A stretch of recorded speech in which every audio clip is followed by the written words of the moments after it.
Good evening. Welcome to the Willmar City Council for Monday, January 22nd, 2007. Roll call. Mayor Heitke. Here. Councilmember Reese. Here. Christensen. Here. Anderson. Here. Swenson. Here. Gardner. Here. Dockin. Here. Fagerly. Here. DeBleek. Here. 9 present, 0 absent. Thanks, Kevin. Please stand for the Pledge of Allegiance.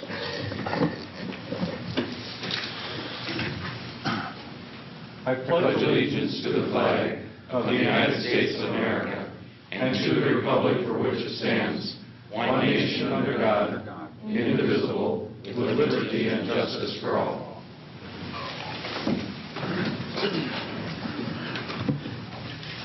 Good evening to our citizens who are here in the council chambers tonight, and to our citizens who are watching the meeting on our local access television station.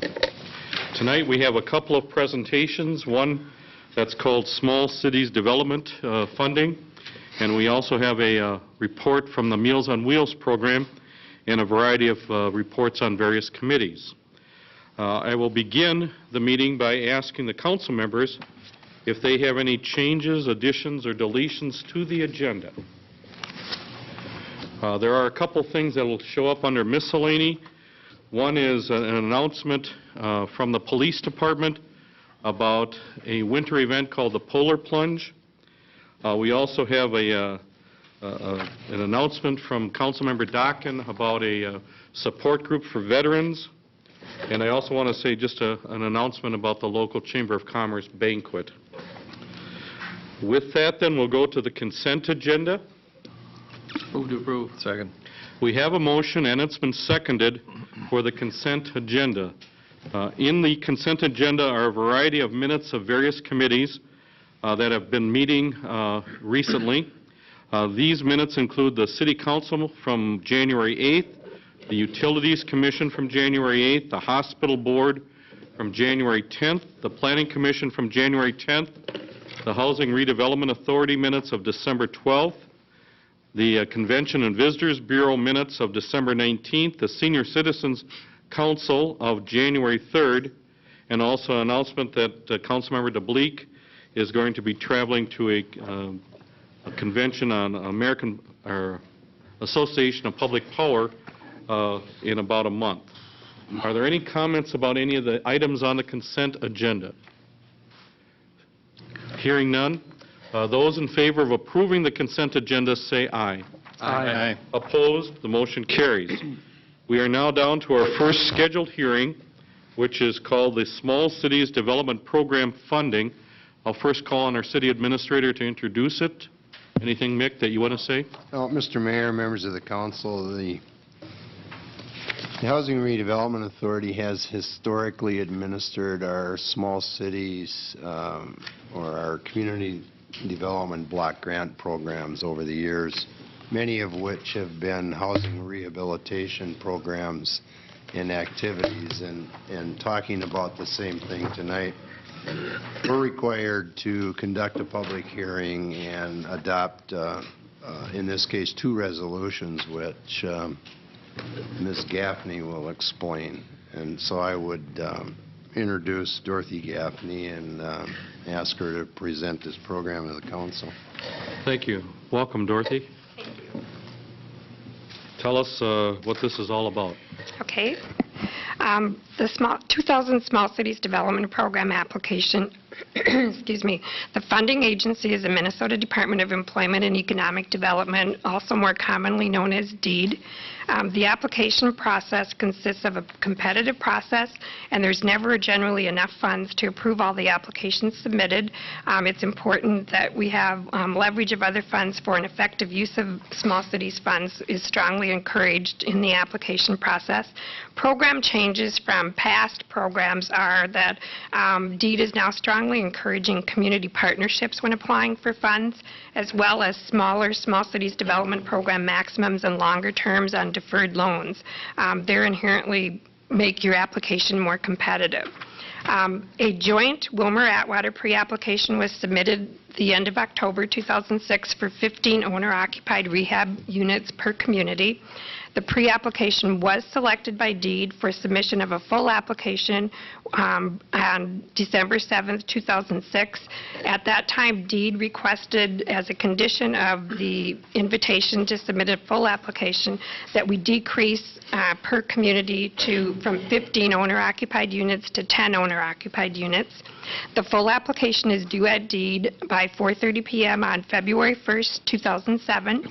This public hearing is required prior to submission of the application. Funding announcements of the successful applications are expected in March or April of 2007. And you have in front of you a packet of information that I'd like to just briefly touch upon. First of all, we're talking about the City of Willmar portion this evening in terms of the map of the target area. You'll see that the target area we've selected is the east side, and it's generally bounded by the railroad tracks on the north, First Street on the west, Lakeland Drive on the east, and Olena Avenue on the south. As part of the application process, we've been going door to door, having Dale Mortensen, who is our community development and rehabilitation specialist, go door to door within this target neighborhood, soliciting interest on the part of property owners to determine if there is enough and sufficient interest to be part of the application.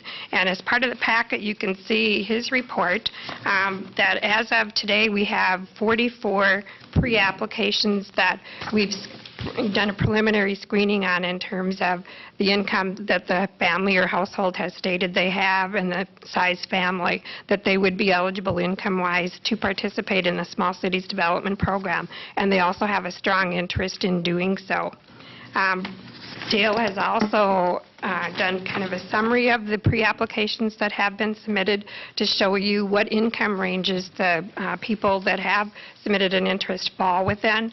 You'll see the table that he's prepared that shows that 22 of the pre-applications are from homeowners at a level 1, which is at 50% of the area median income or less, adjusted for family size.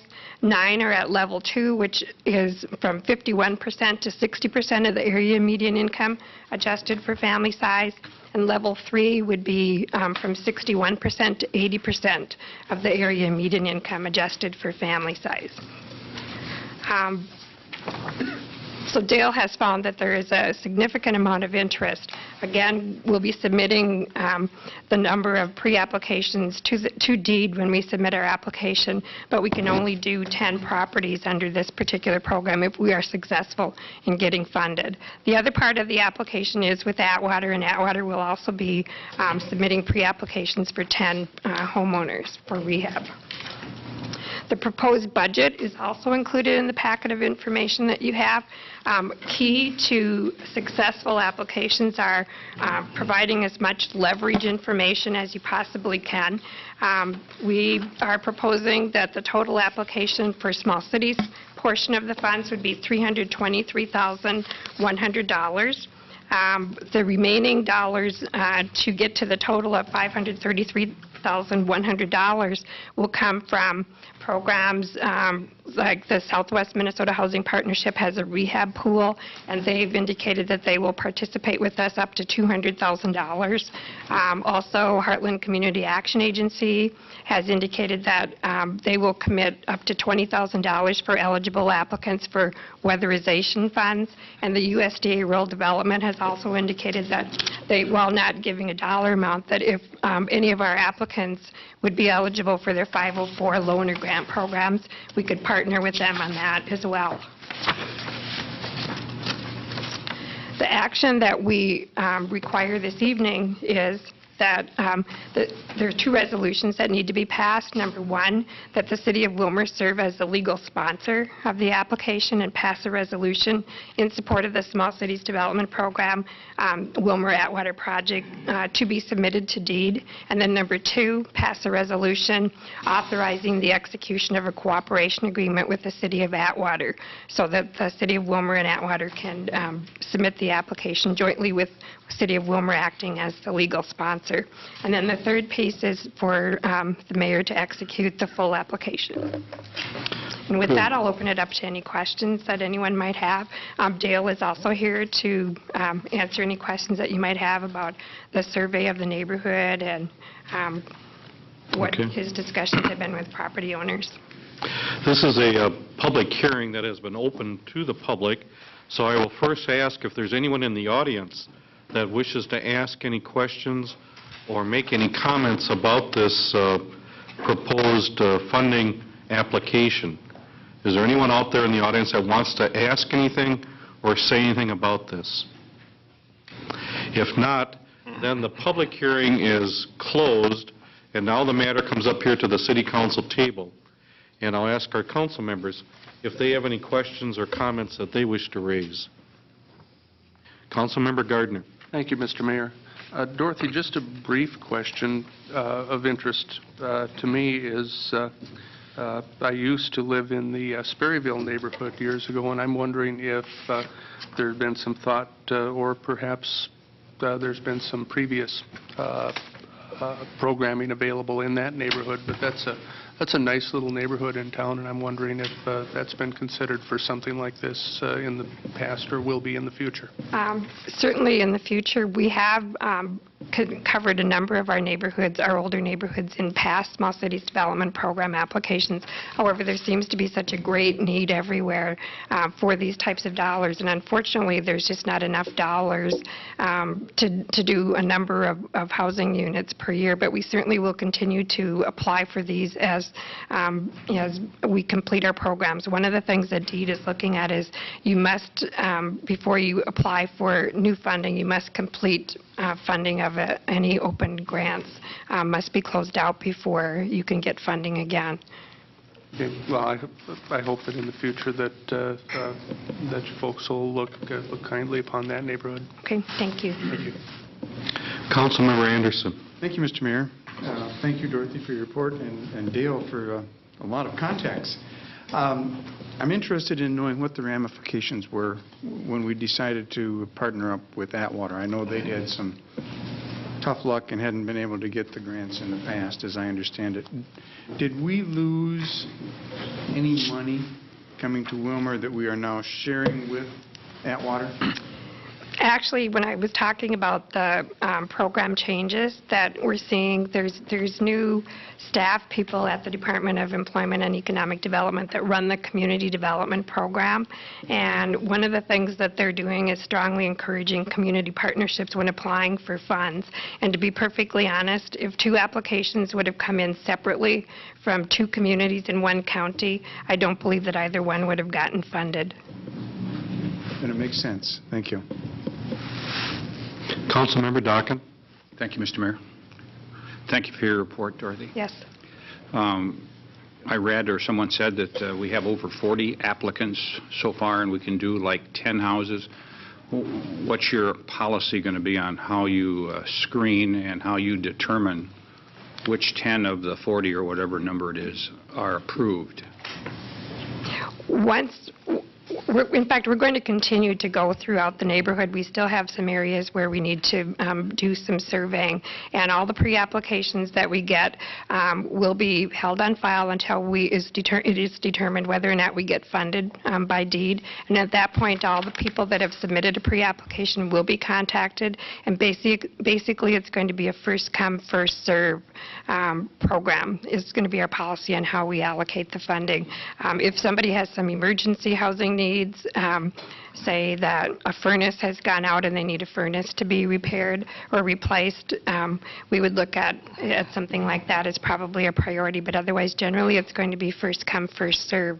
So during the application process, there's a number of things that the property owner does have to get together in order to complete their application. We do have to verify their incomes. We have to have proof that their real estate taxes are current, insurance, and then they also help in the process of obtaining bids. And so, as soon as property owners get all those things together, it would be the first people, that get that information packaged together would be the people that would get the funding first. So first come, first served means it got back to your office first. With their completed applications, including bids, et cetera. Okay, and what are some other examples of emergencies? You used a furnace that went out. What else? people are listening and they want to, what are the emergencies that you would look at and give priority to? Well, it's like Dorothy. Dale, excuse me. I'm sorry. You have to come up to the microphone because we're on tape. Okay, I apologize for that. That's right. New stuff for me. Well, it's like Dorothy mentioned, emergency would be something that, as far as a furnace, would be putting him out in the, cold, you can't stay there, or, a water heater is not considered emergency because you can always heat it on the stove.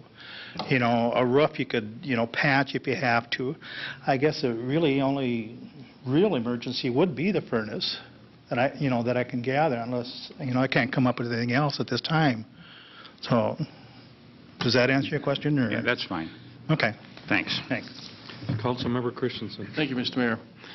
Thank you, Dorothy and Dale. I want to thank HRA, as a matter of fact, for seeking these funds and these grants to help rehabilitate and fix up all the homes in Willmar that you guys have done in the last, 15 years. It's really made our housing stock look good, and supplying the money for them is excellent. Is an excellent program.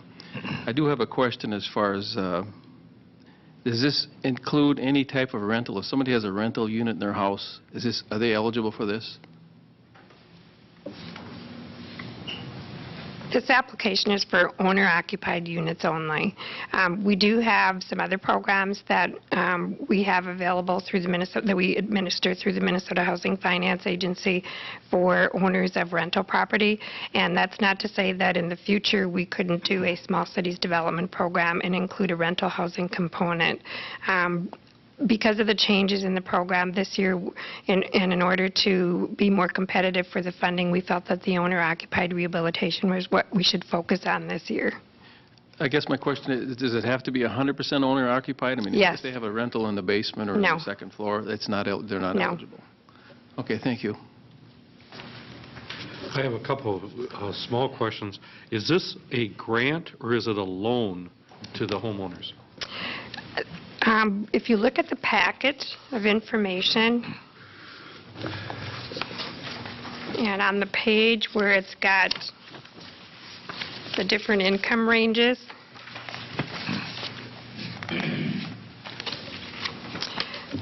under level 1, which is the 50% of area median income or less, it would be a 100% deferred loan. Now, we are planning on partnering with, other rehab programs, like through the Southwest Minnesota Housing Partnership. They have funding through Greater Minnesota Housing Fund and Federal Home Loan Bank Affordable Housing Program. So we would use small cities money partnered with other funds to do as much rehab as we possibly could and to what was needed in the property. And those programs have different term limits for the deferred loans. Small cities funds would be used as a deferred loan 10 years. If the people that applied for the funding, the owners, continue to own the property and have it as their principal place of residence, it would be forgiven after 10 years. They would have to repay a portion after 72 months. Up to 72 months, they would have to repay the whole thing. After 72 months, it's prorated up to totally forgiven after 10 years. Under the Greater Minnesota Housing Fund and Affordable Home Program, one of the programs has a 5-year repayment with, if they moved out of the property or did not, or sold the property, they would have to pay 1/5 or 1/60th each month. And it would be forgiven after 5 years. And with the other program, it would have to be totally repaid at the end of 30 years. Okay. And as far as the financing, if you look at level 2, they get a 90% deferred loan and 10% other funds. So we may partner with the MHFA Fix-Up Fund, any programs that we can make use of to make the most effective use of our small cities dollars, since they are so short and precious. Mm-hmm. Dorothy, who administers the loans and who collects the repayments if that's necessary? The Willmar Housing and Redevelopment Authority. Okay. And what's been the history when we get these kinds of grants? Do things generally go pretty smoothly? Or have you noticed, financing problems, or people get into something and then they leave the house and they don't pay back the loan, and, what's been the history? Well, since there is no repayment, like on the deferred loan portion, unless they sell or move out. Yeah. If somebody takes out a loan from HRA and then sells the house, Then it would have to be repaid in order, they cannot sell the property unless that would be satisfied. Okay, and HRA would handle all that kind of financing? We have title companies contact us all the time about payoff amounts for repayment agreements. Okay. They would have to pay it in full at the time they sell the property Okay, so in order you're to provide clear title. You're the financial agent rather than a bank or something that does all this paperwork and Right. administers the loan? It's a repayment agreement that's filed as a lien against the property for the amount of the financial assistance. So there's a lien if they don't pay? Okay. Right. That goes against the sale of Yes. the property? I see. Okay, well, again, thank you for your hard work. It sounds like a very healthy program for people to take advantage of if they qualify, and it's a way of getting some assistance that normally they probably wouldn't be able to find. So, and you said we'll know in early March whether or not we've been March or April. awarded the funds. So, all right, if you would notify us of that, we would appreciate that. I'm sure there'll be a press release and everything, but these are good things that come into the community, and it's federal and state funding then, right? That's at the root of all this?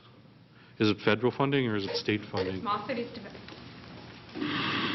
Small Cities Development Program funding is, it's HUD Community Development Block Grant funds that are allocated to states, and then the states in turn allocate those on a competitive basis under the Small Cities Program. Okay, good. Is there any other comments from council members? Any other questions or comments? All right, if not, then you need 3 decisions here, right? 2 basically. 2, okay. Mr. Counsel? Mayor, I would introduce the resolution in support of the Small Cities Development Program. Second. We have a motion and a second for a resolution in support of the Small Cities Development Funding Program. Further comment about that? Roll call. Councilmember Reese. Aye. Christensen. Aye. Anderson. Aye. Swenson. Aye. Gardner. Aye. Dockin. Aye. Fagerly. Aye. DeBleek. Aye. 8 ayes, 0 nays. That resolution passes. And the other, I would then also introduce a resolution that would initiate the program between, the cooperative program between Atwater and the City of Willmar, Mr. Mayor. Second. we have a motion and a second for a resolution that authorizes the cooperative arrangement between Willmar and Atwater for this grant. Further comment? Roll call. Councilmember Christensen. Aye. Anderson. Aye. Swenson. Aye. Gardner. Aye. Dockin. Aye. Fagerly. Aye. DeBleek. Aye. Reese. Aye.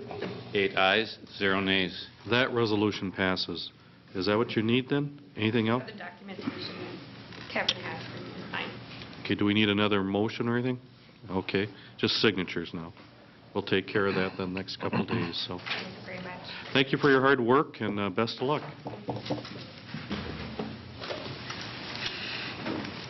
Next, we have a presentation on our local Meals on Wheels program. I'd like to welcome both Charlie Oakes and Renee Nolting. We've invited them to come before the council and before our citizens to tell us about this program and how things are going. Good evening and welcome. Thank you, Mr. Mayor and members of the council. It's a pleasure to be here.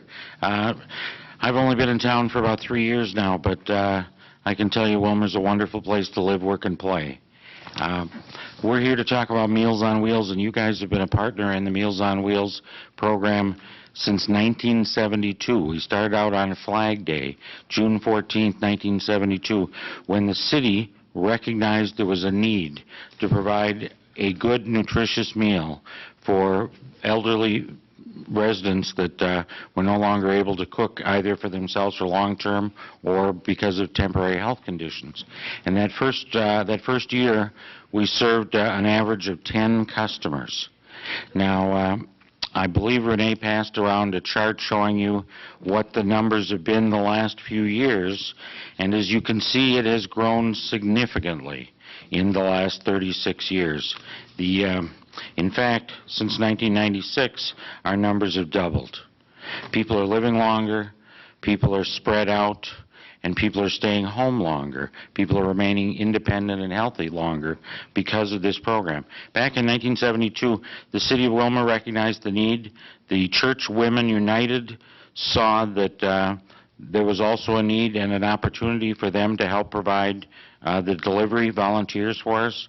And West Central Industries had a need for good quality jobs for our adults with disabilities. And so we began this process. Willmar was so forward-thinking that we predated most of the federal subsidies for this program, and we have never charged enough to cover the cost of the meals. And the difference has been made up by a subsidy from the City of Willmar and from the United Way, which has basically bought down the cost of the meal to make it more affordable for the customers that we serve. We ran out of room in our kitchen a couple of years ago, and we turned to the community of Willmar and we asked for help. And in the last year, we have spent about $600,000 expanding and doubling and upgrading our kitchen facilities so that we could continue to provide the Meals on Wheels program for people in our area. The City of Willmar again stepped forward and contributed $20,000 for that effort. We ended up raising about $300,000 in grants and donations. And clearly, if we didn't have the relationship and the support and the contribution from the City of Willmar, most of that money would have been very difficult to raise. So I want to thank you on behalf of the senior citizens in your community. It's a wonderful thing that you do, and it's a wonderful service project, and it provides lots of good jobs for our clients. Currently, we now have 5 full-time kitchen staff, 4 part-time staff, and 10 clients that work every week in our food service learning commercial kitchen skills. Because a hairnet's a hairnet, and a plastic glove is a plastic glove, and a Hobart dishwasher is a Hobart dishwasher. So those are skills that transfer very well into any commercial kitchen setting. We also have the backbone of our system is our volunteer drivers with 13 area churches and the Willmar Lakes Rotary Club and several businesses, including Walmart and Rice Home Medical and Infinia Healthcare and Conway Duth and Schmeezing and Minnesota Electric and Underwriters Insurance and many more that I'm sure I'm forgetting that are making this happen. And that's very important because now that we're up to about 10 routes a day, it's becoming more and more necessary for us to find more volunteer drivers. And I would encourage the City Council to consider taking a route a couple of weeks out of each year. I think you would. I think you'd enjoy it, and I think you would see parts of the city that you don't always see, and we could sure use the help. I know I'd be happy to ride along with anybody from the council that would like to help deliver meals. We're averaging about 100 meals a day. Renee tells me that we had 107 new customers this year. So that shows you that we have quite a bit of turnover. And the average age of our customers, probably about 86. Although we do serve younger folks that have health conditions. Sometimes mom has had some surgery and just needs some help getting some food going for a couple of weeks until she's back on her feet. We get requests like that as well.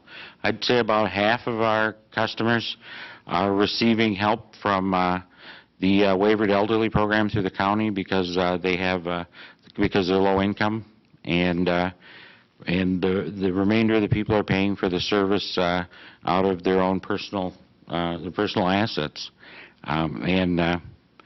As of the first of the year, we have now partnered with Lutheran Social Services, and we have begun to cook the food for the senior congregate dining here in Candy-Ojai County as well, which is adding on a normal day about another 100 meals a day that it's coming out of our kitchen.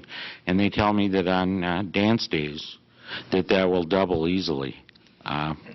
One of the challenges of undertaking this new venture, besides the fact that I'm wondering if we made our kitchen big enough after all, is that here in the city of Willmar, the senior congregate dining has taken place at the VFW. And the VFW has indicated that they're no longer interested in being the host facility. So sometime in the next few months, we need to find an alternative location for the senior dining here in Willmar. And so we're looking for suggestions. We're looking for alternatives. And so far, I've thought about some of the big churches, but the big churches have big funerals. And so their noon accommodations are not always available. I contacted the county about the multi-purpose room that they have down in the basement of the County Social Services building, and they tell me that's also booked way too often to make it available for a senior dining site. And we'd have to have a site that would hold, as I said, on a dance day, over 100 people.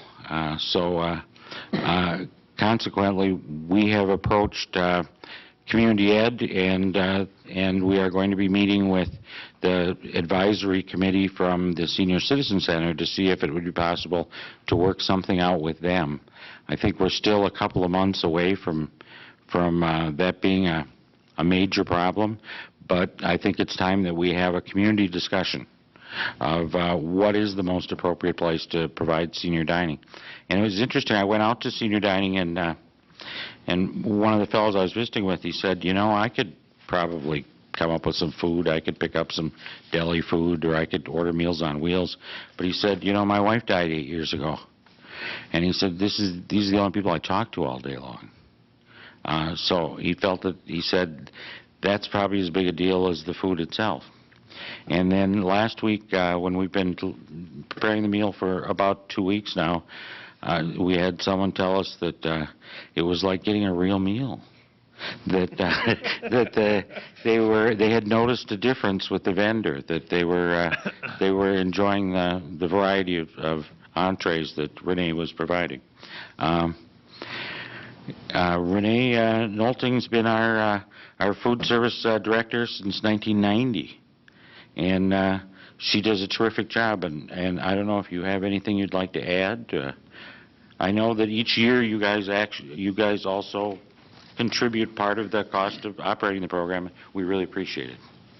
I want to thank the City of Willmar for their support of Meals on Wheels over the year. And just as reminders, we talked about the volunteers. The meal is not the only component of Meals on Wheels. It's the contact that people from the City of Willmar have with the drivers each day, that connection, that they're also a life link. The drivers can be a safety net for persons, and we've seen that many times over the year. Unfortunately, there's some sad situations where maybe they've been the life link that's connected them to the ambulance or things like that. But we do a safety check when the driver comes back and says, Jane Doe didn't answer her door, would you call until we get somebody or leave a message with somebody on that. So, anybody have any questions about Meals on Wheels? I'm the old timer there, so I can share that. Council members, any comments or questions? Council member Christensen. Thank you, Mr. Mayor. Thank you for your report. Where is the kitchen? You say your kitchen that prepares all these meals. Where's it at? At West Central Industries on Southwest 22nd Street, on just the building next door, the recycling center. Okay. We'd love to have you come out and we'd give you a tour. We've got all new stainless steel equipment, and we're very proud of our new kitchen. You say the average age is 86. What are the requirements for Meals on Wheels? Maybe somebody's out there listening and is eligible and doesn't know what the requirements are. Our program does not have any strict requirements. If you go through some of the senior dining programs, you must be over the age of 65. When the calls come into the City of Willmar, because we were one of those I wasn't there then, I should say that. I've been there 17 years, but not that long. The forward-thinking was that when you call for a meal, you're in need. When you call today and tell me you need tomorrow, it's because something in your life is that because your age, disability, illness, recent release from the hospital, or maybe it's your home health nurse or a family member, we take you on right away. We don't have requirements. But the truth is that their average age is in the 86 range. Thank you, and thank you again for the service.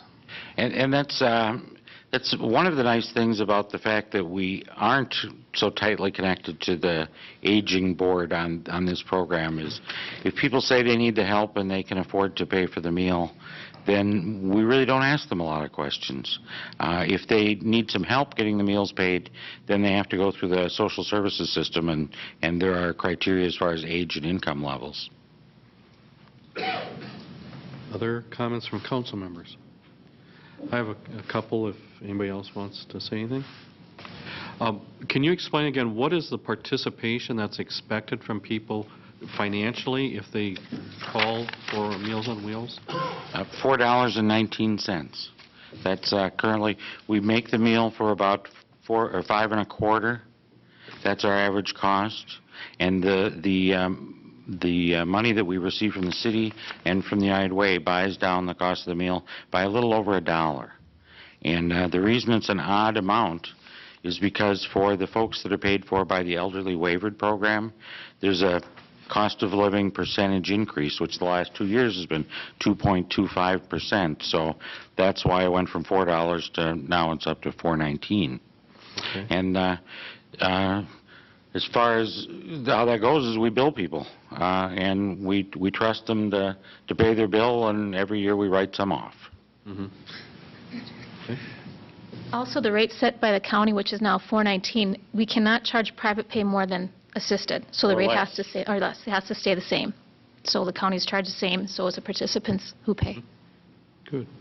I'd like to invite the council members to, as your time allows, to go out to West Central Industries. You can buy a lunch out there and sit and talk with Charlie or Renee or well, Renee is always busy in the kitchen, but talk with some of the staff and see the facility.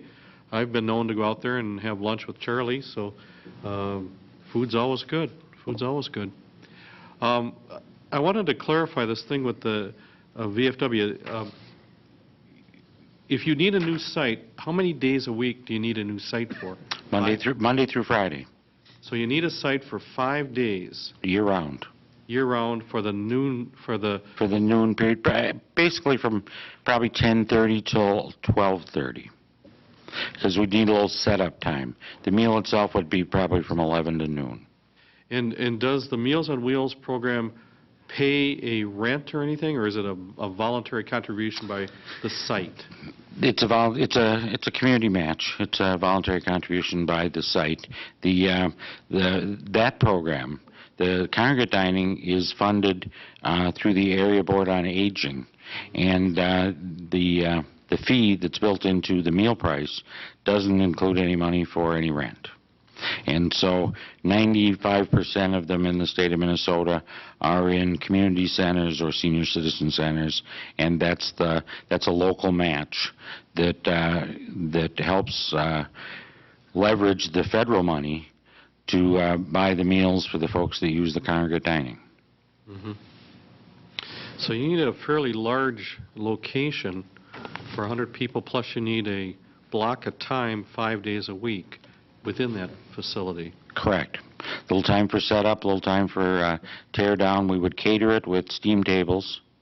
We wouldn't be doing any cooking on site, but we would be having some steam tables, and then and then as part of that also, there always has been some activities for seniors that are anywhere from some educational events to blood pressure checks to card games or dances or yes. After the lunchtime. Yes. In these dance days, is that after lunch?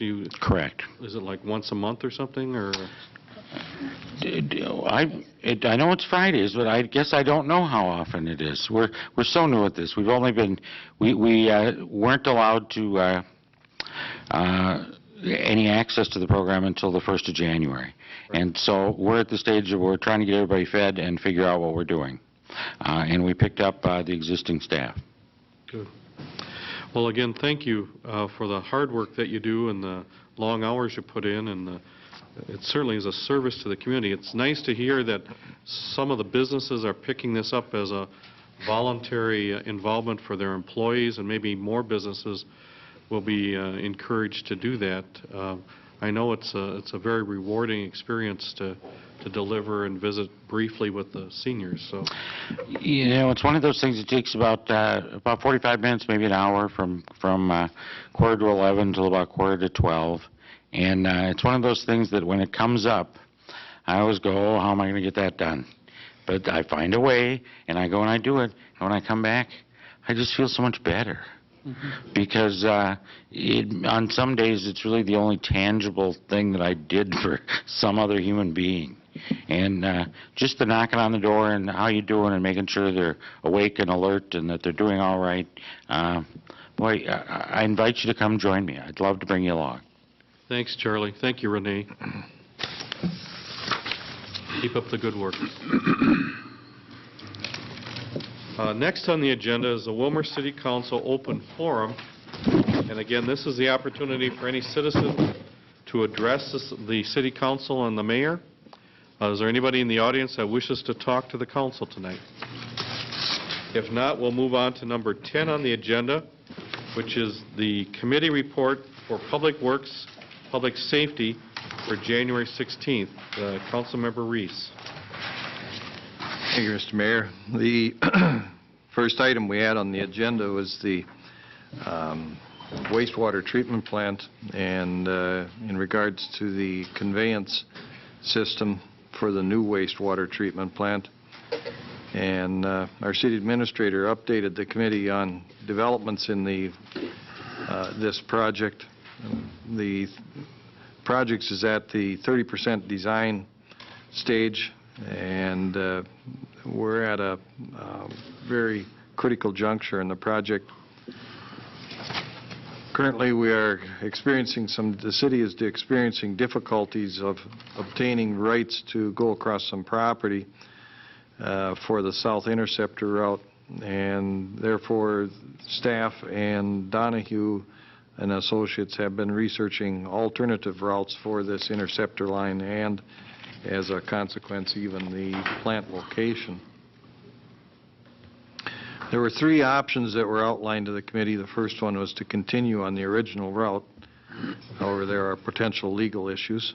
The second one is to go north on Trunk Highway 40, then to County Road 116, and that adds about $8 to $9 million to the project. Or the third option is move the plant closer to the city near County Road 5, and this would save $5 million.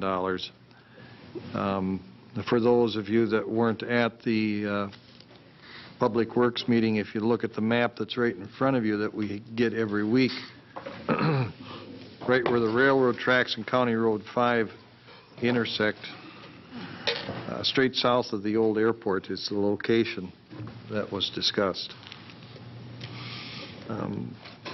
Mick then presented data pertaining to each option, and both alternative routes take advantage of using part of Trunk Highway 40 and County Road 116 right-of-ways, and also city-owned airport property, but would still require permanent and temporary easements.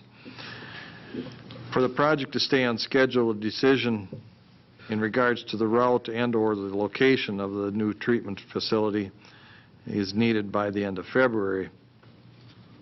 A final design would commence in March or April of this year, and the best fit for the new location is in the vicinity of that along County Road 5 and County Ditch 46. The committee discussed this at length, and the best interest of the city is to send a delegation to visit similar projects. Some of you got an email on this in regards to, I forgot the name of the town in Wisconsin. Marshfield, Wisconsin. And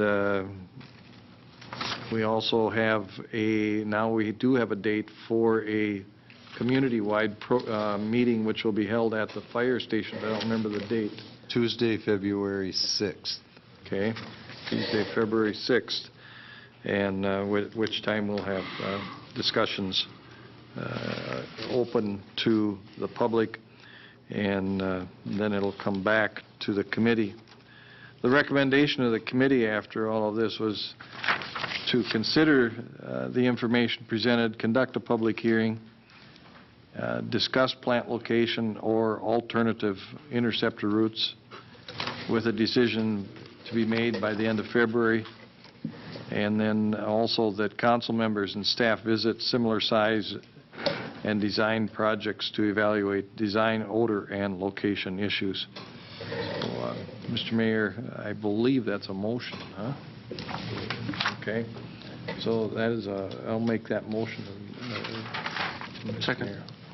All right, we have a motion and a second for the city to consider this information, conduct a public meeting to discuss the plant location with alternate routes, and for city council members and staff to visit Marshfield, where they have a almost identical plant, to further evaluate the location of the plant.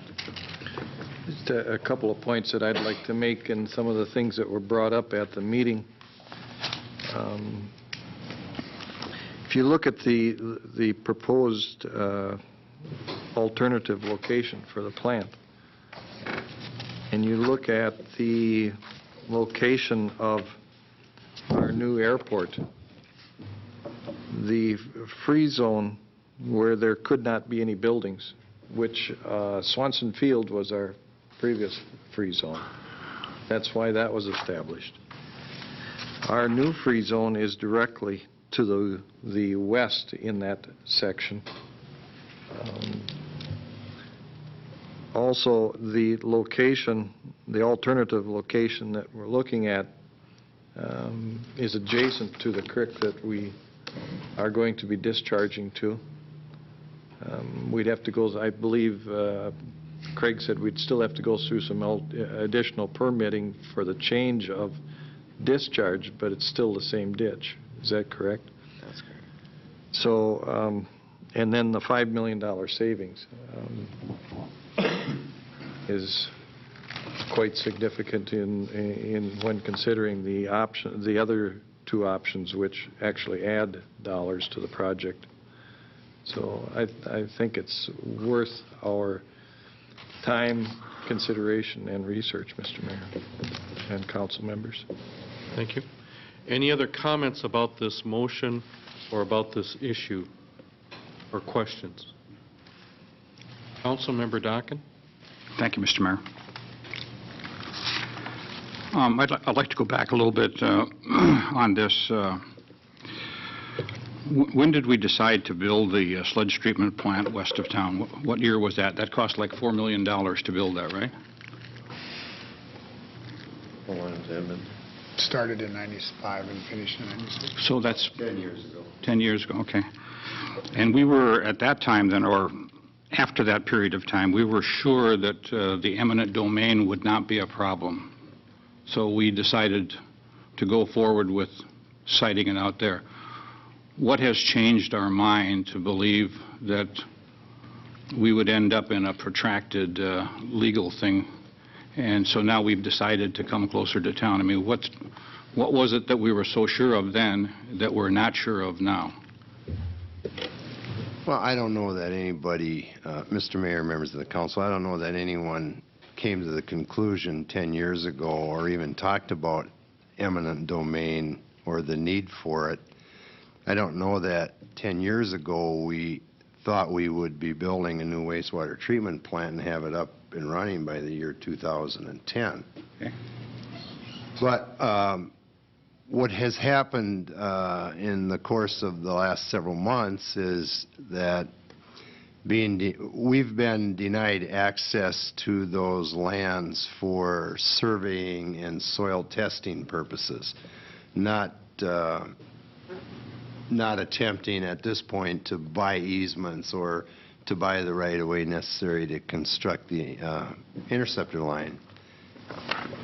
I think what's changed is because of that, of those unsuccessful attempts to get in and do those basic design kinds of considerations and being told that we weren't going to be granted permission or sold those easement rights, that we expect that we would have to go through an eminent domain process.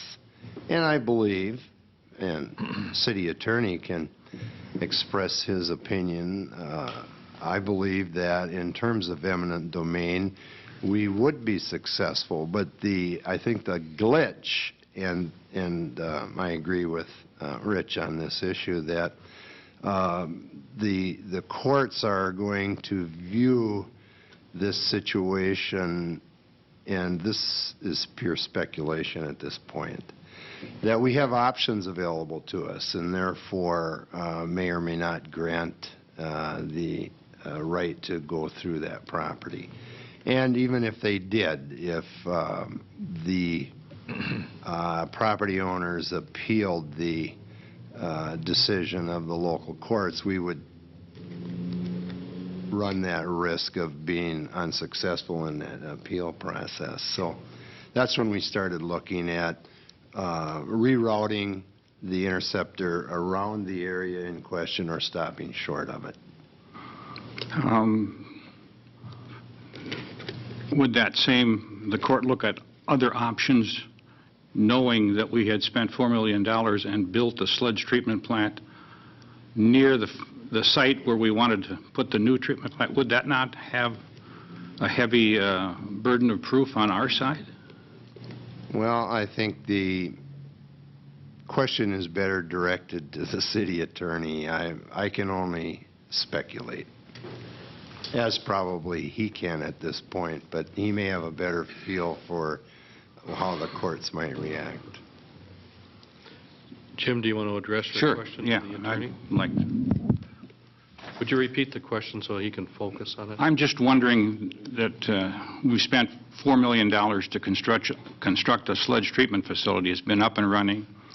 And then we wanted to locate close to that our new treatment facility. If we were to condemn the land or go through an eminent domain process, would that not be looked at strongly or more favorably in our favor, that we had already built this sludge treatment, and it makes sense to co-locate the treatment facility there, the new treatment facility near that facility? I think the opposing argument to that, Councilman Dockin, is that if you build a new plant in one of the alternate locations, you're still considerably closer to the sludge treatment plant than you have been for the last 15 years as of the date the plant opens. If it was convenient enough for the city to be driving out there for the last 15 years, how are you going to argue to the court that, well, now we're half a mile away and we'd really like to be right by it? Sure, that's an argument, but it isn't a real strong argument when you could justify doing what you did for 15 years. Okay, thank you.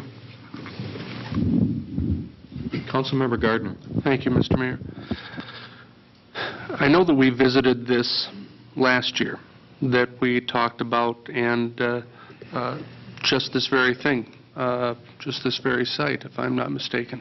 And at that time, we decided that we not only wanted but needed to have this further out of town. I understand that perhaps the rules of the game have changed. This is, though, 1 mile away from the Ortonblad area of town. It's something that I think the folks who live in Ward 2 are going to want to tell us what they want after they take in the information at the February 6th meeting, because I would just as soon see this located as we've done in the past, but I understand also that we might not have that option. But I'd like to make certain that the folks in the Second Ward, come to that meeting and give us their thoughts. I do want to say that Donahue and Associates, I think, has been fabulous in working with the city. I don't think that we're going to have anything in the way of difficulty with them. They're a top-notch organization, and at least we have an alternative. I have a couple of just a comment and then a question for our city attorney. The fact that ultimately, if the wastewater treatment plant is not located next to the sludge storage facility, in no way says that we will not continue to use the sludge storage facility. Is that correct, Mel or Mick? That's correct. We'll continue to use it wherever the plant is located. All right? So it's not like we'll just stop using it. If the plant is built at a site other than the original site to the west, we would likely build a smaller storage capacity with regard to sludge. And the existing sludge storage facility would be used as a secondary storage site. Okay. And now I'd like to ask our city attorney, Mick indicated that the court may not look favorably on an argument to keep pushing straight across the land that the owners don't want us to touch. Rich, is there anything that you'd want to comment on in terms of why you feel that way? What would you anticipate in an argument against that move that would come from the court? There used to be two issues in an eminent domain proceeding. The first issue was whether or not there was a public purpose for the project. The second issue was how much does the condemning authority have to pay for either taking fee title or an easement on the property. And I don't think there's any question there's a public purpose for the project. What's changed more recently in Minnesota by court decision is that in addition to looking at the issue of public purpose, the court is now authorized to look at is the plan that the city has, in this case the planned route, the appropriate route. It's appropriate now for a landowner to go into court and argue that the route they want to go is not the best route to go, and to try to convince the judge that there's an alternate route that is a more suitable route, and for some reason unknown to the property owner, the city doesn't want to use that route. If the judge agrees that there is a better route that the city, for whatever reason, is ignoring, should be used, then the city is going to be told to go the alternate route. And that's the issue that never used to be there. It was always thought prior to fairly recent court decisions that that's a legislative decision, so to speak, by the council, and the court isn't going to substitute its opinion for the opinion of the elected city council. But that's changed, and it is fair game now for the court to look at it and see if the route that's planned is in fact the best route or if it is not the best route. And that's where the argument would come if the city continued on with the present site and it went to litigation. That would be the sole issue. Is that the best route? And of course, if the court agreed, well, then there'd still be the second issue of how much do you pay. But that's the stickler. Is it the best route? And I don't know if it is or it isn't, but there's certainly arguments that it isn't.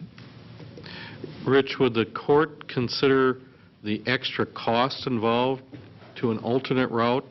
If we went if we went north around that property, and then it costs the city another $9 million, is that taken into consideration by the court, or is that not a consideration? I don't think there's any question the court would consider that, but it gets to be a question of if you're spending $80 million, then how much additional cost is too much, and you should be allowed to go the way you want to go. And I don't really know where the court would draw the line there. Okay. Thank you. Anyone else from the council have anything they want to ask or say about this? Councilmember DeBleek. One question of city attorney, just in his estimation, is if we did go to litigation with this, what kind of timetable would that incur? How long would that? Well, the significant delay would be if there was an appeal. If we were successful in the trial court, we would know by probably early summer. But then going through the appeal process can drag out several years if one or more of the property owners was inclined to do that. And we are still under the state mandate that we have a new treatment facility up and running by November 30th of 2010. That's a state mandate. Well, that's when our permit expires. Right. All right. Anything else? 2 points, Mr. Mayor. Yes. One is you talked about visiting Marshfield. We've done some research. And for those of you who were not at the committee meeting the other night, the reason we're talking about Marshfield is they have a similarly designed facility. They don't have a turkey processing plant, but they have a large dairy operation, and so they were dealing with some odor issues in their community as well. And about 4 or 5 years ago, constructed this new facility outside of the corporate limits, and the consultants just feel that this would be an excellent example of what we would be looking at here in Willmar if we wanted to go take a look at it. We've done some research on that, and I guess I don't know how many council members are interested in going. If we were to get all of the council members and the mayor there in one trip and use an airplane, it's going to cost us something in the neighborhood of $5,000. That's about the best we've been able to come up with for a quick trip. If the committee or 2 or 3 council members wanted to go visit, we could make arrangements to drive over. It's about a 5-hour drive one way. Would cost less than $5,000. The second point, just to make sure everybody's aware, we've set the public informational meeting for 7:00 p.m. on Tuesday, February 6th at the fire station, and we are sending notices out into the 2nd Ward using the same system we use for our COPS meeting, and it's more of a random approach. And we're not mailing to every resident, but we do hope to reach most of them, and then perhaps word of mouth will help spread the message about the meeting. We're going to be publishing notice in the paper. We'll ask the newspaper to do a little story for us prior to the meeting. It'll be on our web page, and we're also sending notices to property owners out in this general vicinity where we're talking about as an alternate location, some of whom are here tonight to listen to this conversation. So we're trying to reach as many people as we can to make sure that they get all this information prior to the council making its decision. Thank you, Mick. I'd like to ask our city attorney, are you available to be at that meeting on February 6th? Yes. Thanks. Anything else? We have a motion on the table to go ahead with these plans that have been outlined, to visit the Marshfield site, to have the public hearing and continue to study it. Those in favor of that motion say aye. Aye. Opposed? Motion carries. Abstain. Okay. Mr. Mayor, that was the only, there was a single item agenda, and that's in the end of the minutes. I think we've thoroughly discussed it, but if somebody still has a question, we could entertain that, but I would move to file those minutes. Second. We have a motion and a second to file these minutes. Those in favor say aye. Aye. Opposed? Motion carries. Next are the Labor Relations Committee report for January 17th. Councilmember Gardner. Thank you, Mr. Mayor. The Labor Relations Committee met on Wednesday, January 17th at the City Office Building. The first item that we discussed was a analysis completed by Fire Chief Calvin. He and Mr. Schmidt are recommending that the Assistant Fire Chief's annual compensation be increased from $2,350 to $6,000 to reflect added responsibilities and additional training required for the position. It also more accurately reflects the going rate of assistant chiefs in other paid on-call fire departments. The recommendations also include increases for the 2 deputy chiefs from $2,350 to $2,700, captains from $1,300 to $1,500, and lieutenant positions from $1,000 to $1,100. Following discussion, it was moved, seconded, and passed, and that the fire department officer positions compensation be increased as proposed, and I would move the recommendation of the committee. Second. We have a motion and a second to adjust the officer positions compensation as it was presented by the committee chair. Further comment? Councilmember Dockin? Thank you, Mr. Mayor. Chief Calvin, could you tell us some of the added responsibilities that your assistant fire chief has to do? That's a sizable increase, and I support it, but maybe for the public you could expound on what those additional responsibilities are. Thank you, Councilmember Dockin. In the memo addressed dated January 17th that I had sent to the city administrator as I was unable to attend this meeting, I did outline some of those responsibilities. The majority of the things that happen after hours, after regular city hours, if you will, those responsibilities fall onto the assistant chief's position in my absence. That would be running emergency scenes, directing the department on those types of things. Also, some of the things that happen, some contractors want to work after hours, like removing underground fuel tanks. He's been trained to do that, and he's assisted in that process. Also, some of the daycare, foster care inspections. If you have a foster care, daycare provider that is not available during the day, he's been trained to do that, those types of inspections, so he can go out so that a single parent may be able to do daycare in their home as a setting up a business, if you will.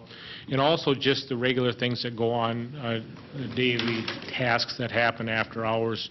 As an example, we had a commercial property in town that had their sprinkler system fail, fire pump failed, and he was responsible for coordinating all of those activities in my absence, as I was not available to do that. So it's just the added responsibilities for that. And then again, to more closely reflect the payment that other paid-on-call fire chiefs, assistant chiefs get, and bringing that position in line. All of our other positions were pretty close in line to where our comps are, if you will, but the assistant chief's position, and we knew that, and when this position was created to separate them from the deputy chief's position, that's one of the things, the question that was asked, will you be coming asking for an adjustment? I said, yeah, we will, not tonight, but we'll be asking for that adjustment, and we're asking for that adjustment tonight. Thank you.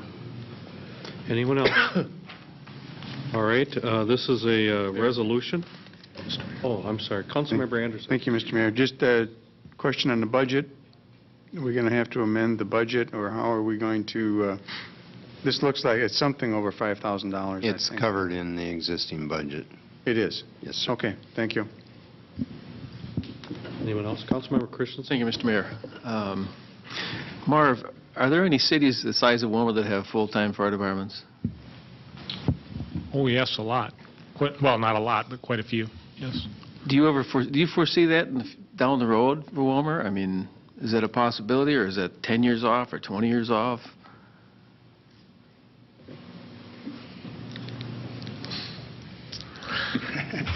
Under the current administration, it's not likely.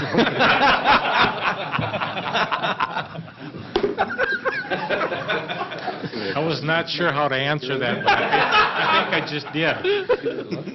Thank you, Marv, for that insightful answer. All right. Anyone else on the council here? Roll call then. This is simple motion. Simple motion. Those in favor of the motion to adjust the salaries of the officers, please say aye. Aye. Those opposed, say no. The motion carries.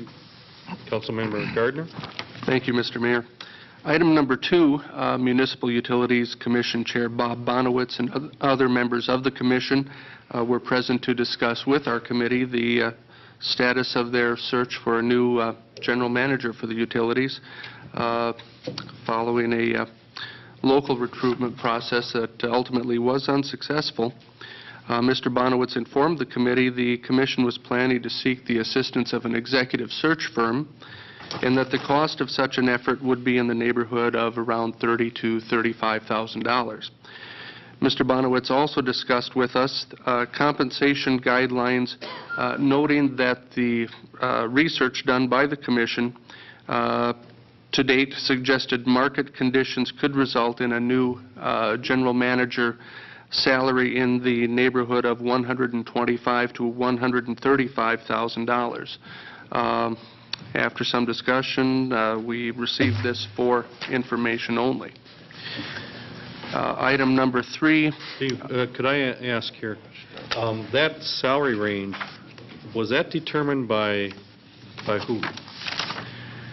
There had been some discussion late last year with the Labor Committee by the Commission, and I believe, if I'm not mistaken, the lower of those figures was a figure that had been arrived at as a general ballpark figure. Now, I believe, and Mick can correct me if I'm wrong, that the lower of those two figures was approximately what one candidate had been offered, and he indicated that that was not an issue, that he had personal matters that dictated his decision not to take that. The commission themselves seem to feel that to get the right candidate, they might actually have to move into the higher of that bracket. Do you know if this is based on a study of salaries from publicly owned utilities, or are they looking into the private sector here for these kinds of salary ranges? I believe that they've looked at both co-ops and municipal agencies, and I think they have also looked at some of the private sector jobs as well. Some of it applies, some of it doesn't. They feel comfortable with this range. All right. Mr. Mayor, I believe that Mr. Bonowitz got some of his information from the executive search firms that he's been working with. They're in the process of retaining one of them to assist with the search, and I believe he mentioned at the meeting the other night that the I can't recall the name of it. Mykoff and Associates. Mykoff and Associates had indicated to him, and apparently they work in the electrical or in the electric industry, placing management, and they indicated to the Municipal Utilities Commission that, and I think I tried to word that right, it could result in a salary in that range. I don't think that they're suggesting they're setting that as the salary range. Mm-hmm. But that, according to Mykoff, is what the market is dictating. In the public sector? Yes, sir. Okay. Councilmember Christensen? Thank you, Mr. Mayor. I see that figure coming from a search firm that be a conflict of interest. I mean, they're going to say that they could get that much to so much just to attract people for the job. What was the failure or the failed first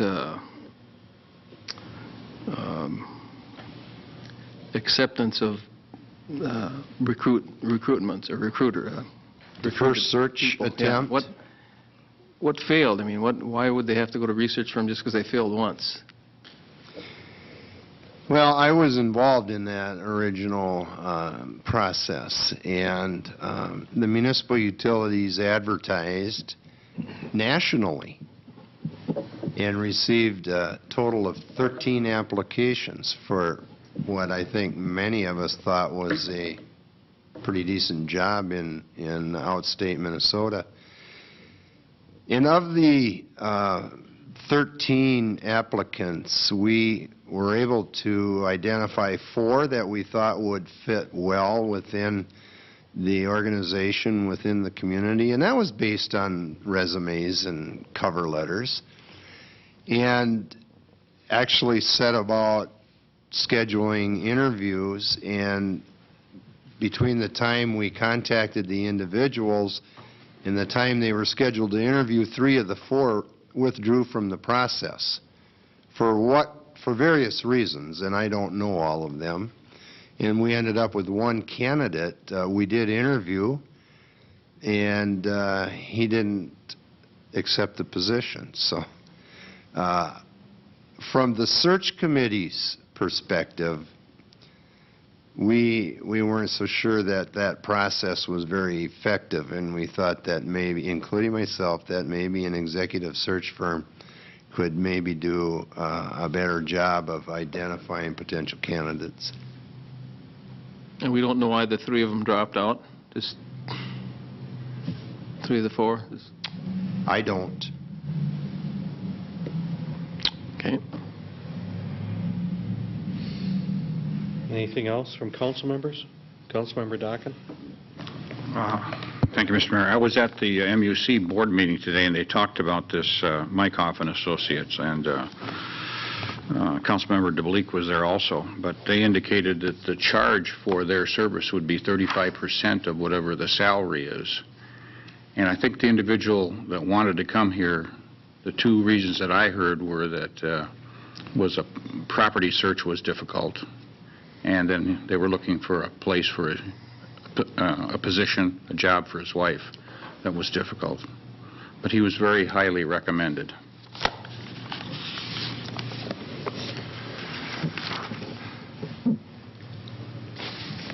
All right, this is for information, I believe, right? That's Steve? correct. All right, let's move on then. Thank you. Item number 3 at 5:15, the committee closed the meeting for the purpose of reviewing ongoing contract discussions with various bargaining groups within the city, the municipal utilities, and Rice Hospital. At 7:05 p.m., after lengthy discussions, the meeting was reopened. And item number 4, in open session, the committee discussed the idea of implementing an early retirement incentive program. Similar programs have been offered to employees in the past. Following discussion, it was moved, seconded, and passed for the following, and there will be a slight amendment here at the end, that the council adopt an early retirement program which would be offered to full-time employees with 20 years or more continuous employment with the city and who are eligible to collect pension from PERA. A date of retirement would have to be on or before December 31st, 2008. The retiree would be offered 1 year of paid individual health insurance for every 3 years of service, not to exceed $430 per month until the years of service benefits are exhausted or the employee is Medicare eligible. Employees must submit their signed request to participate in this offer at least 6 months in advance of the retirement date. Following discussion with staff this evening, they're comfortable with asking for 90 days instead of the 6 months. That is the recommendation of the committee, and I would move that recommendation. Second. There's a motion and a second that the council adopt an early retirement program for full-time employees with 20 or more years of continuous employment with the city of Willmar. Comment about this. Councilmember Reese? So the motion has changed from 6 to 9? Is that 90 days? Is that what you're From telling me? 6 months to 90 days. In talking with staff, they felt comfortable that they would be able to fill those positions within a 3-month period if given that much lead time. Councilmember Christensen? Thank you, Mr. Mayor. How many people does this involve? What do we talk about for numbers? Well, we won't know for sure until the program is offered, but we think that Let's have an idea. we might get 3 or 4 individuals within that time period to pursue it. Okay, so we're not talking about 10 or 20 people then? No. Good. No. Thank you. Councilmember Fagerly? Thank you, Mr. Mayor. At the council retreat, we were talking about the police department, like 40% could be eligible. That would kind of hurt the street or the police department quite heavily, wouldn't it, if some of them applied? Why would we add fuel to the fire when it costs so much to get police officers and train them? I'm not sure. Maybe the chief could recite his statistics again. I'm not sure how those numbers were presented. I don't expect a huge exodus from the police department. But you don't know. Do you want to ask the chief that? Chief, Rick? can you expound on that? Well, I don't know if I can expound, but being eligible to retire versus making that decision, I think presently we have a number of people who could retire and draw a pension, but probably have no intention of retiring in the near future. I guess I would agree with the city administrator as to how many people may actually take that option. The number I quoted at the retreat was presently 5 out of the 8 command staff on the police department are eligible to get a pension if they were to retire today. I don't anticipate all of those folks retiring. Okay. But I still don't see the need for it. Do we actually save money for a buyout? The last time we did it, a couple years ago, did we save money? Well, absolutely. This would be our third round, for lack of a better word, the third time that we've done this. In each case, and the last time we had a supervisory position and engineering technician take advantage during the window that was provided, and we were able to replace them with younger individuals that start out naturally on the lower part of the salary schedule.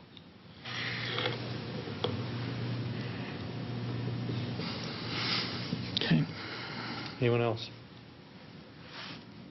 Yeah, I hear this discussion too, that, what is it, in the next 10 years, we could lose 50% of our government employees? Is that something that, isn't that kind of the range, that the average age of government employees is now in the 50s? And in 10 years, we could lose half of them? At the state. At the state level, and is the city far behind that? Do we want to rush, or do we want to provide, a pathway for more people to retire early? Mick, it sounds like you're confident that we could get replacements if we need them. Is there another angle here that sometimes when people retire, positions aren't refilled or they're merged or something? Or? Anytime we have a retirement, we evaluate whether that position needs to be replaced. But, and I think that that's happened over the years. I can't, right off the top of my head, recall when or what the situation might have included. We have I think in our frontline employees, we have a relatively young workforce.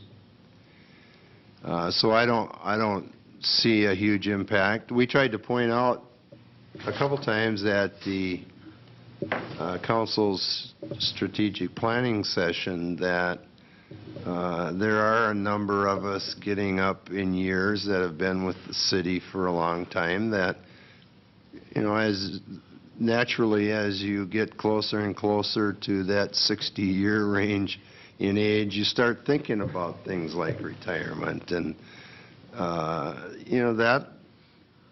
that'll happen in the next few years. We need to prepare for that. We pointed that out a couple weeks ago, that meeting. I don't know that this program is going to have an impact on anybody's decision at that level to leave early. All right. Councilmember Christensen. Thank you, Mr. Mayor. I'm still not quite sure why we want to offer this.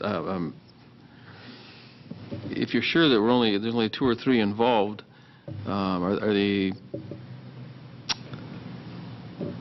not going to be replaced like the mayor said, or somebody going to move up below them? Sell me on the idea. I'm not sold that we should be offering this. Well, this is not something new for us. I know. We've done this in the past. Okay. I understand that. But the timing of it, and why is it now versus last year? Well, actually, when we were talking about it at the Labor Relations Committee the other night, I broached the subject of having an open-ended policy similar to what the county does. It's ongoing at the county. Anyone can take advantage of it at any time as long as they meet the eligibility criteria. The only thing that changes in the county's program is the amount that's contributed towards that individual health care. In times when we're having difficulties with budget issues, as we've had in the past, we've made that program available, and some people have taken advantage of it, and I think in some cases we didn't fill positions, or we changed and manipulated responsibilities and realized some savings that way. Part of it, I think, is, I don't know what the county's philosophy is, but for employees that have worked for an organization for 20 or 30 years, some may view it as not only a way to achieve some turnover from high-level management people to lower pay and save some money that way, but it's a benefit to the employee as well in recognizing their years of service, in our case, with the city. I see it as a benefit to the employee. It's like a reward, and yet, again, what are the benefits to the city other than we may be saving a few bucks? Well, a few bucks. I don't know what you mean by that. If we had a sergeant with the police department take advantage of the early retirement program, we're not going to hire a sergeant, we're going to hire a patrolman. But on the other hand, big difference in annual salaries there. But aren't we also promoting somebody to fill that spot? Yeah, but you're promoting a patrol officer who's at the top of their salary range. So you think just using that officer as an example. I understand. Are you saying that some of them are in the police department? I think we could expect a couple from the police department over the course of this 2-year period. Okay. Thank you, Mick. So the bottom line, you see it as a cost saving for the city to offer this plan? Very much so. All right. Anyone else? You ready to vote? This is a motion. Those in favor of this motion say aye. Aye. Those opposed to the motion say no. The motion carries. There was no further business to come before the committee, and unless anyone has any further questions, Mr. Mayor, I'd move to file the minutes. Second. There's a motion and a second to file the minutes. Those in favor say aye. Aye. Opposed? Carried. Next is a consideration of a preliminary plat called the Candy Mall Addition. Bruce Peterson, would you explain that, please? Mayor Heike, members of the council. Candy Mall addition is a commercial plat adjacent to the existing Candy Mall structure. It actually includes property both east and west of the Candy Mall Strip Center. There are 2 lots being proposed in this plat. Both will be accessed off the existing Candy Mall property with no additional curb cuts to 19th Avenue. The Planning Commission has recorded cross easements across the mall property for access for this purpose. It's a recommendation of staff that the council approve the preliminary plat as presented. Thank you, Bruce. Council? Move to approve. Second. There's a motion and a second to approve this preliminary plat called the Candy Mall addition. Comment? Those in favor say aye. Aye. Opposed? Carried. Next is the consideration of an ordinance. And who's going to explain this? Bruce? Or Rich? Thank you.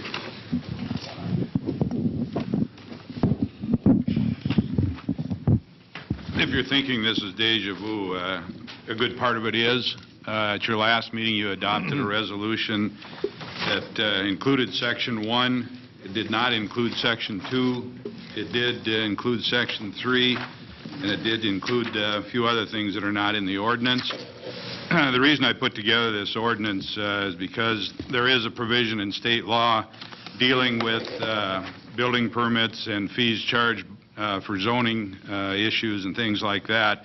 It hasn't been real clear whether a home rule charter city is obligated to adopt that ordinance or whether it's sufficient to adopt a resolution like the city did at your last meeting. But I think to be on the safe side, we should adopt the ordinance in the 3 sections, the 3 areas that are dealt with in these 3 sections. So I'm recommending that the city do this, and the numbers you're seeing in here are exactly the same as what was in the resolution you adopted at the last meeting. I did not change any of the numbers. I've just put a good part of what was there last meeting into ordinance form, and then, like I say, the Section 2, none of that was in the resolution that was adopted at the last meeting. Thank you, Rich. Council? What's the action here, Mick? Is it a resolution? Move to set a hearing. No, you need to introduce the ordinance and call for a hearing. Okay. So moved. Second. There's a motion and a second to establish a public hearing regarding this ordinance. Further comment about that? Those in favor of that motion say aye. Aye. Opposed? Motion carries. Excuse me, Mr. Mayor, what's the date for the hearing? I'll be at the next council meeting, the February 5th. February 5th. Okay. Next is an issue about rescheduling the second council meeting in February due to the President's Day holiday. Mick, you want to address that? Mr. Mayor, members of the council, I believe it's the President's Day holiday is February 20th, 19th. We don't have an extra Monday to work with in February. Staff would recommend that the council would consider scheduling the meeting or rescheduling it to Tuesday the 20th. All right. So moved. Second. There's a motion and a second to reschedule the second city council meeting in February to Tuesday, February 20th, because of the holiday on February 19th. Comment? Those in favor of that motion say aye. Aye. Opposed? Carried. We're down to miscellany, and I'll call on Councilmember Dockin. He has an announcement. Thank you, Mr. Mayor. Last Tuesday, I attended a second meeting at Roosevelt, and it deals with the Minnesota National Guard's Yellow Ribbon Soldier Reintegration Program. I'm sure you all know that probably in in July now or August, more than 3,000 National Guard troops will be coming back or reintegrating back into society. And Chaplain John Morris, who has been heading this up for the Minnesota National Guard, does a splendid job of explaining just how difficult it is for many people coming back into the community again. And my wife and I are at our church, Willmar Assembly of God, which is on South Highway 71, on Wednesday evenings at 6:30, are going to offer a veteran and family support group. And so we just want to offer this to the community, that if you have a son or a daughter or a grandson or a granddaughter or a husband or wife, that we can help you either get hooked up with a local county veteran service officer, and we have a splendid new lady, Tricia, that does that. I'm personally involved with the National Service Officers of the Disabled American Vets, and we have a great Veterans Employment Service, and so we just want to be there to help folks out. If they want to come out at 6:30, it'll be very confidential. What's said there stays there, and just want to offer this to the community. Jim, this is every week or just Right. every Wednesday night? 6:30. Okay, and if they have any questions, they can call you or You bet. call out to the church office. Right. It's open to all citizens and their family members throughout the community. All right, thank you, Jim. Next, we have an announcement from the Willmar Police Department. It's a very enjoyable announcement. Next Saturday afternoon is the annual Polar Plunge out at Spicer. This is an event that is co-sponsored, I believe, by the Willmar Police Department and the Candioi County Sheriff's Department. And what happens is they cut a hole in the ice, and teams of volunteers who are interested in getting soaking wet dress up in funny costumes, and they raise money by getting people to pledge to their team members, and the money that's raised goes to the Special Olympics. And it's a wonderful event. It's certainly is a thrill for those that are jumping in the ice water, and for the crowd that's there to cheer them on, and the mayor of Spicer and myself and I think another mayor are going to be the official judges. I'm not sure what our whole duty is, but we'll be there cheering them on. And this again takes place next Saturday, January 27th. The costume judging starts at 1:30, and then the plunge begins at 2 o'clock. Last year I was out there, and I think there were enough teams it took about an hour, and it really is a lot of fun. So come on out, support your friends, watch the event. If you're brave enough, get on a team and jump in the ice water. It's at Little Melvin's in Spicer, right on the beach, and it's fun. The money goes for Special Olympics, and everybody's invited. So take a little drive out to Spicer next Saturday. It's their Winterfest celebration this past weekend and next weekend. There's food and fun and events. Come on out and support Spicer and support the brave people that are getting wet for Special Olympics. I also wanted to comment, I meant to do this at the last City Council meeting and I forgot, but the United Way campaign ended late this fall, and I wanted to commend the city employees of Willmar. The city employees not only met but exceeded their goal for fundraising, and that's a huge effort throughout the community, but the Willmar city employees really got behind this effort, and I commend all of our city employees for their contribution and their pledges to the United Way, which benefits, I think it's over 40 organizations throughout the city and the county, and we're real proud of the employees and all the people that help support United Way. And then we have another event coming up that's really a community-wide event. This is the annual Chamber of Commerce dinner, banquet, and program. It takes place on Saturday night, February 3rd, and it'll be out at the Holiday Inn Convention Center. Tickets are available. There are various types of tickets if you want to go as a single person or a couple, or if your business wants to by a table. If you have any questions, call the Chamber of Commerce, but the program begins the social hour begins at 5, dinner's at 6, and the program follows the dinner. It's a very nice event, sponsored by the local Chamber of Commerce, and we certainly encourage our council members, city staff, and our citizens to support the Chamber of Commerce. Anything else that council members want to bring up before we adjourn? If not, I will entertain... Meeting dates? Thank you. I always forget that. I always step around that. Committee meetings, finance. Mr. Mayor, the Finance Committee will meet Monday, the 29th at 4:45. January 29th, 4:45, City Finance Committee. Public Works, Public Safety?